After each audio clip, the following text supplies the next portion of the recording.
কারো শরীরে পা লাগলে হাত দিয়ে সালাম করা কিংবা চুমু খাওয়ার বিধান কি? আমাদের সমাজে এই কালচারটা ব্যাপকভাবে প্রচলিত আছে। ধরেন আপনি বসে আছেন, আমি যাচ্ছি আপনাকে ডিঙ্গিয়ে, তো যাওয়ার সময় আপনার গায়ের সাথে আমার পাটা লেগে গেল, তখন আমরা কি করি? হাত দিয়ে টাচ করে বলি সরি, ঠিক না ঠিক? বা অনেক সময় হাত দিয়ে অনেকে মুখে চুমু খায়। এই কাজটা জায়েজ আছে কিনা? এটার উত্তর হলো, প্রথমত আমাদের সবাইকে জানতে হবে যে কোনো মানুষকে অপমান করা জায়েজ না জায়েজ? কোনো মানুষকে অসম্মান করা ইসলামে জায়েজ আছে না জায়েজ? নবী করিম সাল্লাল্লাহু আলাইহি ওয়াসাল্লাম বিদায় হজের ভাষণে বলেছেন, তোমাদের প্রত্যেকের ইজ্জত সম্মানকে হারাম করা হয়েছে, অর্থাৎ এটা নষ্ট করতে পারে না কেউ। হারাম মানে সম্মানিত করা হয়েছে, এটাকে কেউ নষ্ট করার অধিকার নাই।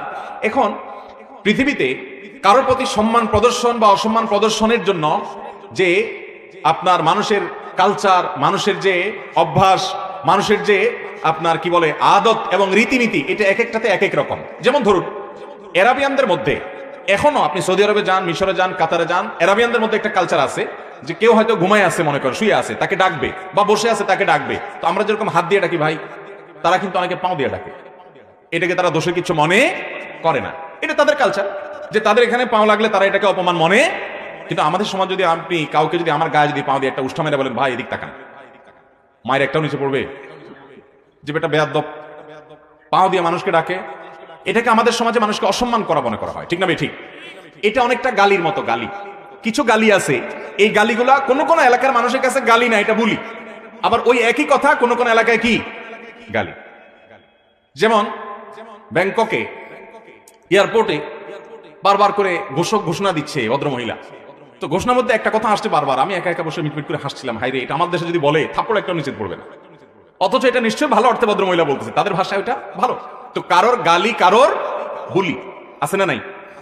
এখন যেখানে গালি হিসাবে যে অনেক এক্সাম্পল আছে, আমি উপমাগুলো দিব না, এই খারাপ শব্দগুলো আমি উচ্চারণ করতে চাই না।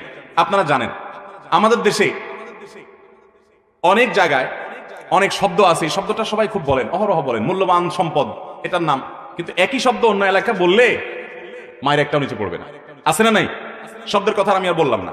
তো এখন যেখানে যেটা গালি, ওখানে যদি আপনি ওইটা উচ্চারণ করেন, তাহলে সেক্ষেত্রে আপনি যতই বলেন না আমার উদ্দেশ্যটা ছিল না, আপনার মায়ের একটাও নিচে পড়বে না, কারণ ওখানে ওইটা গালি হিসাবেই ব্যবহৃত হয়। ঠিক একইভাবে আমাদের সমাজে পাও লাগলে এটাকে যদি মানুষ অপমান মনে করে, এজন্য কারোর গায়ে ইচ্ছাকৃত পাও দিয়া উষ্ঠা দেওয়া, লাথি দেওয়া বা আপনার পাও দিয়ে আঘাত করা এটা উচিত না।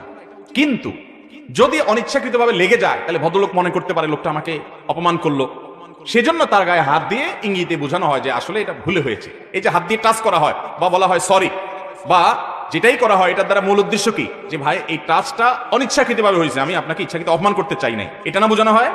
তো এই উদ্দেশ্য যদি হয় তাহলে এটা জায়েজ আছে। এটা কি আছে? জায়েজ। কোরআন হাদিসে কোনো নির্দেশ না যে কারো পায়ে লাগলে, গায়ে পা লাগলে তোমাকে সালাম করতে হবে, সালাম এমনিই করতে হবে, ওটা পায়ে লাগার কোনো সম্পর্ক।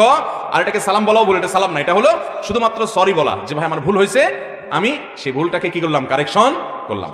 কিন্তু তাই বলে ওখানে হাত দিয়ে শুয়ে বুকে শোয়া, মাথা শোয়া, এরকম কোনো শোয়াশুয়ির দরকার নাই, নির্দেশ ইসলাম দেয় না। জাস্ট আমরা তাকে ধরে যদি হাতটা দিয়ে পাল্টা বলি ভাই সরি, তাহলে সে বুঝবে যে লোকটা ভুলে লাগিয়েছে। অতএব এটা করাতে কোনো অসুবিধা নাই ইনশাআল্লাহ।